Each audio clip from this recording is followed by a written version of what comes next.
How to recover Google account. Hello guys, this is Atticus and welcome back to another tutorial video. In today's video, I'll teach you guys how you guys can recover your Google account. So without any further ado, let's dive right into it. First step, open up your Google and then head over to the sign in section. There type in your email.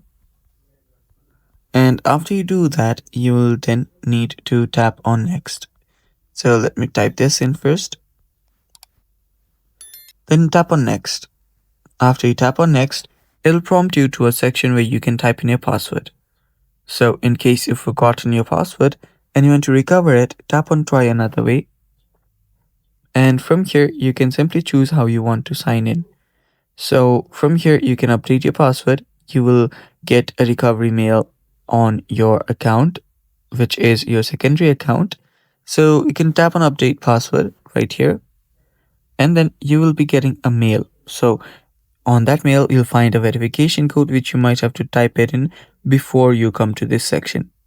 So after you've type your verification code, you can then tap on create password and then create a really strong password and then tap on save.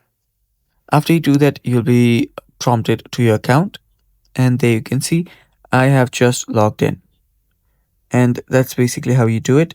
Thanks for watching guys. That's how you can recover your Google account. Stay tuned for more and bye-bye.